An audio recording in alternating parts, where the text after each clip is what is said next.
देखिए, इसमें दो चीजें हैं। जिस समय किसान आंदोलन जबरदस्त तरीके से चल रहा है और किसान दिल्ली की तरफ लगातार कूच कर रहे हैं और भारी संख्या में, और केवल पंजाब से हरियाणा से ही नहीं है, राजस्थान से भी हैं, मध्य प्रदेश से भी हैं, उत्तर प्रदेश से भी किसान आ रहे हैं, और इसके अलावा पूरे देश में किसान आंदोलन खड़ा हो रहा है। लगातार किसान अपनी आवाज उठा रहे हैं। उस समय में क्योंकि ये जबरदस्त तरीके से आवाज गूंज रही है और पूरी दुनिया में इसकी चर्चा हो रही है, उस समय ये एक नया शगुफा छोड़ के कि वन नेशन वन इलेक्शन, प्रधानमंत्री जी इस मुद्दे से लोगों का ध्यान हटाना चाहते हैं, क्योंकि किसानों वाले बिल पर मोदी जी और मोदी सरकार पूरी तरह से घिर चुकी है, पूरी तरह से एक कटघरे में आकर खड़ी हो गई है।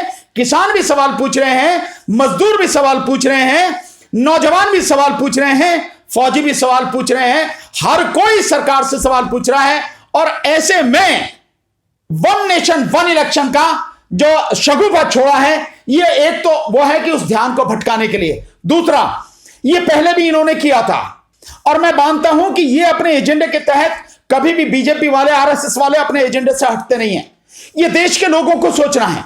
हमने कल ईवीएम के विषय में जो आंदोलन के लिए हमने कॉल दे रखी थी, जो कल आंदोलन किया भी गया, हालांकि जो हमारी परमिशन कैंसिल कर दी गई, तो हमने कम साथी ही वहां पर हम पहुंचे, क्योंकि हमने फेसबुक पर लाइव करके बता दिया कि भाई आंदोलन की परमिशन नहीं है, सारी परमिशन है सभी लोगों की कैंसिल कर दी गई। तो इसलिए साथी जो बाहर से आ रहे हैं वो परेशान ना हो, पर जो साथी भी आ गए, हम लोग वहां गए, हमने अपनी बात मीडिया के सामने रखी और बताया। तो मैं बार बार इस बात को कह रहा हूं, ईवीएम के विषय में जिस तरह की ये सारी चीजें चल रही हैं और हम लोग आंदोलन लगातार कर रहे हैं, हर व्यक्ति को सोचना पड़ेगा, सामने आना पड़ेगा।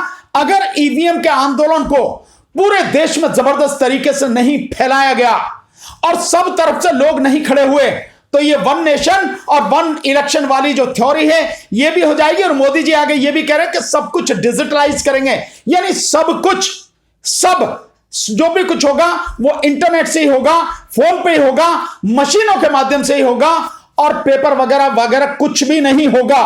तो इसका मतलब यह है कि जो बेईमानी का धंधा इलेक्शन के लिए इन्होंने अपना रखा है, इसको ये जारी रखना चाहते हैं और किसी भी कीमत पर इस डिजिटलाइजेशन की आड़ में उसको बरकरार रखना चाहते हैं, उसको एक और लबादा पहनाना चाहते हैं। और इसीलिए मैं बार बार आप लोगों को चिता रहा हूं कि ईवीएम के खिलाफ सब लोग खड़े हो। ईवीएम को हटाना पहली प्राथमिकता होनी चाहिए। जितने भी मुद्दे हैं सारे मुद्दे महत्वपूर्ण हैं, इसमें कोई शक नहीं है, लेकिन ईवीएम को हटाना, ईवीएम को बंद करना, वीवीपैट को बंद करना, मोदी सरकार को इस्तीफा देना और ये जो है लोकसभा को भंग करना और बैलेट पेपर के माध्यम से दोबारा लोकसभा चुनाव कराना, हमारा सबका, पूरे देश का पहला एजेंडा होना चाहिए। अगर इस पर हम इकट्ठे नहीं हुए और इस पर हम आगे बढ़कर नहीं आए, तो जो मोदी जी कह रहे हैं ना, digitalisation, one nation one election, हालांकि ये पागलपन के अलावा कुछ नहीं है। जो व्यक्ति कॉन्स्टिट्यूशन की शपथ लेता है प्रधानमंत्री बनने पर, और जो व्यक्ति जब प्रधानमंत्री बन जाता है और आता है जिस समय संसद में, वो व्यक्ति संसद की सीढ़ियों पर माथा टेकता है, वही व्यक्ति कितनी बेशर्मी के साथ में संविधान को खत्म करने की कोशिश कर रहा है।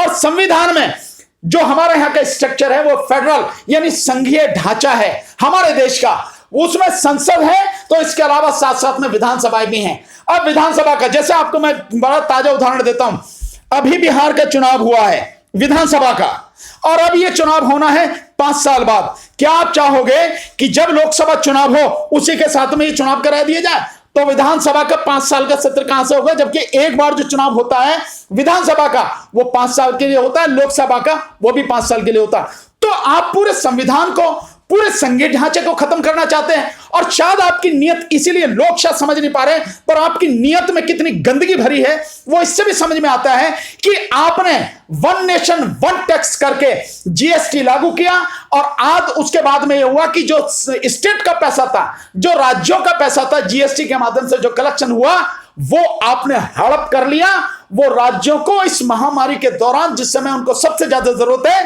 वो राज्य का उनका हक, उनका पैसा भी सरकार ने दिया नहीं। इसका मतलब यह है कि आप हर तरह से चाहते हैं कि सब कुछ केंद्र पर निर्भर हो जाए, राज्य भी केंद्र पर निर्भर हो जाए, और राज्यों में भी चुनाव जो हो वो केवल लोकसभा के समय हो, जो बिल्कुल गैर संवैधानिक है, गैर कानूनी है और इस देश को बर्बाद करने का एक भयानक षड्यंत्र है। इसलिए मैं आप सबको कहता हूं, इसको समझें, मोदी जी की चाल को समझें। ये मोदी जी वही हैं जो अपने को चाय बेचने वाला कहकर, अपने आप को पिछड़े समाज का कहकर, लोगों की आंख में धूल झोंककर, लोगों को झूठ बोलकर, लोगों को गुमराह कर और एक झूठ का आडंबर खड़ा करके प्रधान सेवक कहा, फिर चौकीदार कहा, और प्रधान सेवक और चौकीदार बनके 56 इंच का सीना दिखाकर इस देश को पूरी तरह से तबाह कर दिया।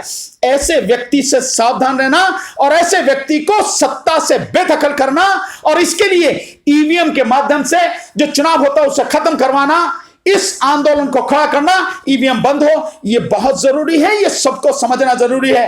अन्यथा यह प्रधान सेवक जिस तरह से भी चालबाजियां चलते हैं, यह प्रधान सेवक इस देश को बर्बाद कर ही दिया है। आगे आने वाले समय में आपका कोई अधिकार रहेगा नहीं और ईवीएम परमानेंट हो जाएगी, पक्की हो जाएगी, और फिर इनकी बेईमानी को आप किसी हालत में रोक नहीं पाएंगे। इस चीज को समझना बहुत जरूरी है।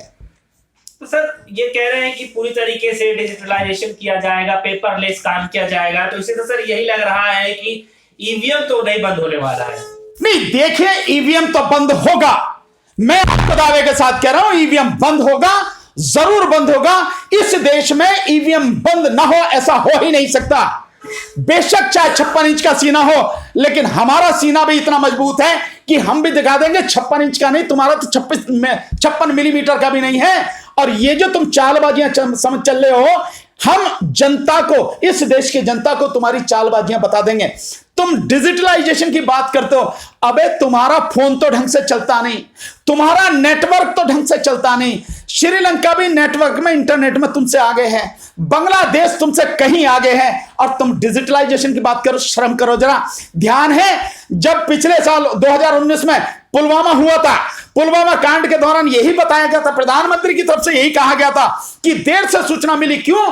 क्योंकि जो वहां पे फोन काम नहीं कर रहा था, वहां पे जो कनेक्शन था वो काम नहीं कर रहा था। अबे पहले अपना कनेक्शन ठीक कर लो, पहले इसे ठीक कर लो। आपके जो नेटवर्क है, कहीं कमरे में नीचे चले जाओ तहखाने में, तो कहीं आपका नेटवर्क नहीं आता।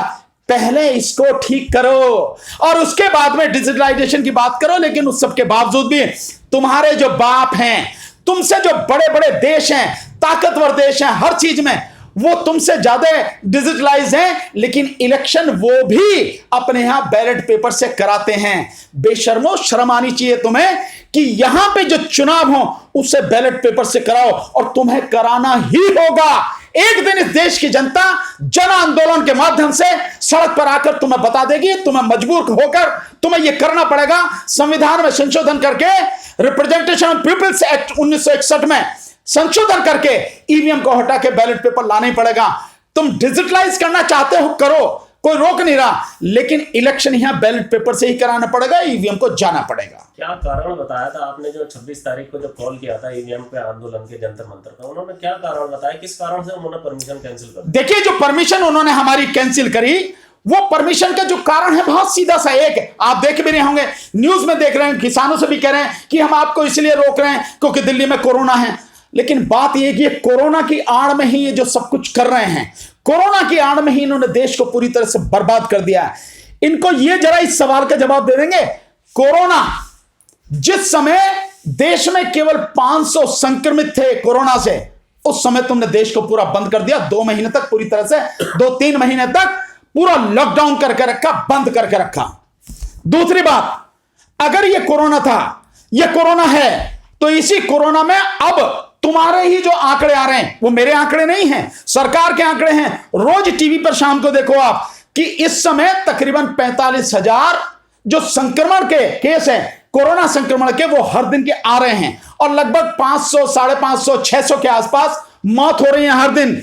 उस समय आप कोरोना की बात कर रहे हो, लेकिन जिस समय 1,000, 1,500 जो संक्रमण से मौत का आंकड़ा था कोरोना से, और लगभग 1 लाख लोग संक्रमित प्रतिदिन हो रहे थे, इसी बीजेपी सरकार ने बिहार में चुनाव कराया, तब कोरोना कहां गया था? भाड़ में। कहां गया तो कोरोना उस समय? और बिहार जीतने के बाद जिस तरह से इसी दिल्ली में, इसी दिल्ली की बात करो, बाहर की नहीं, इसी दिल्ली में मोदी जी ने और गृह मंत्री जी ने और इनके जो राष्ट्रीय अध्यक्ष जेपी नड्डा, ये सारे के सारे थे। बीजेपी के जो केंद्रीय कार्यालय है, उस केंद्रीय कार्यालय पर, दीनदयाल उपाध्याय मार्ग पर जो है दिल्ली में, इतनी जबरदस्त तरीके से भीड़, और उसमें जो इन्होंने उसका जश्न मनाया, प्रधानमंत्री की मौजूदगी में था। तब कोरोना कहां गया था? भाड़ में। कहां गया था कोरोना? तब गृह मंत्री भी थे, तब इनके जो राष्ट्रीय अध्यक्ष भी थे, तब कोरोना नहीं था। आदमी के ऊपर आदमी चढ़ा हुआ था, यह स्थिति थी, तब कोरोना नहीं था। आज कोरोना है, किसान आ रहे हैं। आज कोरोना है जब मजदूर आंदोलन कर रहे हैं। आज कोरोना है जब हम जैसे लोग, इस देश में ईवीएम को उखाड़ फेंकने वाले लोग ईवीएम के विरोध में आंदोलन करें, तब कोरोना है।